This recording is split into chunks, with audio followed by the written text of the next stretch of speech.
What's up tout le monde, j'espère que tout le monde va bien, j'espère que tout le monde a la forme, comme d'hab. Bon, on va aborder le sujet d'aujourd'hui, maintenant. D'abord, je vais mettre un peu de crème parce que je sors de la douche là et je suis blanc. Comment créer, comment construire une confiance en soi de titan, une vraie confiance en soi, une réelle confiance en soi. Parce que, selon moi, il y a deux types de confiance. Il y a une confiance externe et il y a une confiance interne. Et moi, c'est celle-ci que je veux que tu acquières, la confiance interne.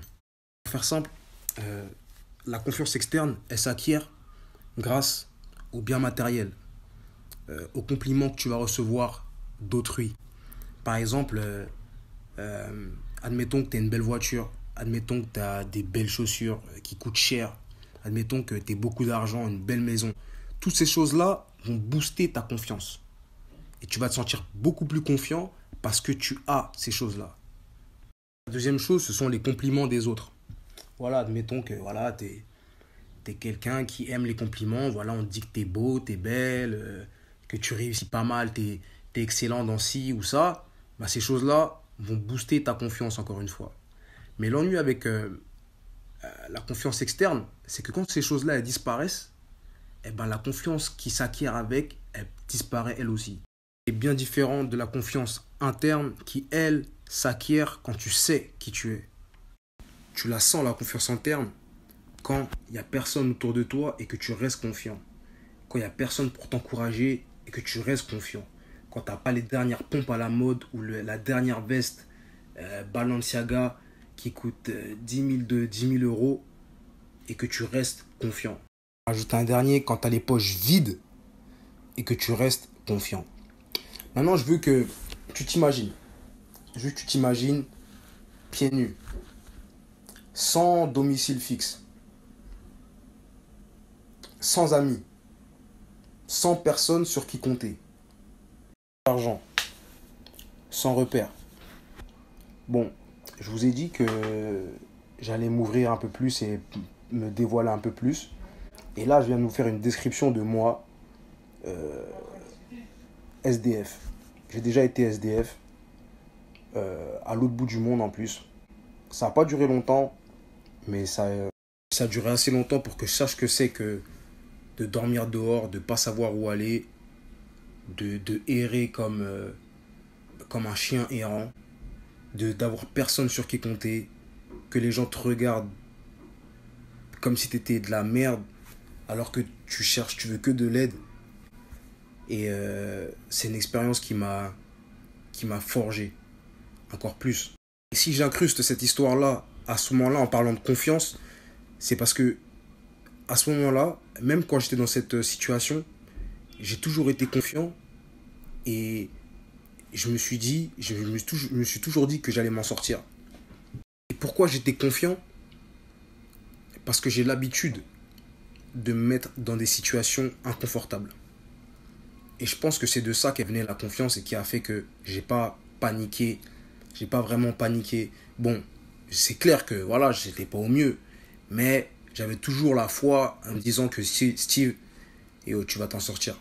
Et là, si vous avez bien fait attention, j'ai parlé d'habitude. Pourquoi? Parce que la confiance, elle se crée avec la répétition. C'est pour ça qu'on dit à un basketteur d'aller s'entraîner tous les jours. C'est pour ça qu'on dit à un joueur de football d'aller bosser tous les jours sur son jeu. Pourquoi? Parce qu'il répète, il répète, il répète, il répète, il répète. Et plus tu répètes, plus tu vas être à l'aise. Et plus ça va devenir facile. Et plus tu seras confiant. Parce que tu sais que tu l'as déjà fait auparavant. Là, je vais donner des exemples. Admettons que tu veux être meilleur en piano. Fais du piano. Au début, tu seras nul peut-être. Mais tu vas prendre de l'expérience et tu vas progresser et tu seras plus confiant quand tu devras faire du piano. Un autre exemple. Admettons que tu sois un mec timide et que tu veux accoster des filles. Il faut que tu ailles accoster des filles. Tu vas prendre de l'expérience et la confiance, elle va se créer quand tu vas acquérir de l'expérience. Plus tu fais quelque chose, plus tu deviens confiant. Un autre exemple, par exemple, tu es quelqu'un qui n'est pas sociable. voilà, tu as du mal à communiquer avec les gens ou quoi, tout ça, voilà, va, va sociabiliser. Jette-toi à l'eau. La première fois, peut-être ce sera compliqué. Peut-être la première fois, tu vas passer pour quelqu'un qui est ridicule. Mais il va falloir que tu continues. Il va falloir que tu continues. Et avec le temps, tu vas acquérir de l'expérience et tu seras beaucoup plus confiant. Et ouais, c'est comme si tu gagnais des points. C'est comme si tu gagnais des points avec le temps. Qu'est-ce que je voulais ajouter? Ah oui, une deuxième chose pour pouvoir gagner en confiance en soi et avoir une solide confiance en soi, c'est faire face à ses peurs. Si tu fais face à tes peurs, je sais pas c'est lesquelles, on a chacun nos peurs, fais-y face et tu verras que tu seras beaucoup plus confiant.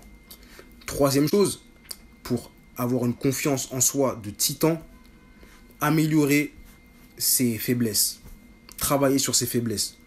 Par exemple, admettons que tu sois quelqu'un qui a du mal dans la vie sociale. Admettons que tu sois en surpoids. Ou admettons que tu sois tout le contraire, que tu sois tout maigre. Et que toutes ces choses-là te hantent, te pèsent. Et que ça te fait chier en vrai. Et si tu bosses là-dessus, tu vas voir que tu seras beaucoup plus confiant. Et oui. Parce que tu vas t'améliorer. Si t'es trop gros, tu vas perdre du poids. Si t'es trop maigre, tu vas prendre du muscle, tu vas aller à la salle de musculation et tu vas prendre du muscle et tu vas te sentir mieux. Si t'es pas à l'aise dans les relations sociales, va sur YouTube, comme j'ai dit, va sur YouTube, va sur Google, achète des bouquins, essaie de t'améliorer et tu verras que quand tu vas acquérir la connaissance, tu vas te sentir mieux. Maintenant, ça me fait entrer dans le quatrième point et je crois que celle-là, c'est le plus important. C'est savoir qui tu es et ne pas chercher la validation des autres. Si tu fais ça, et si tu commences à t'en battre les couilles de ce que les gens pensent, ah gars, tu vas être beaucoup plus confiant. En vrai de vrai.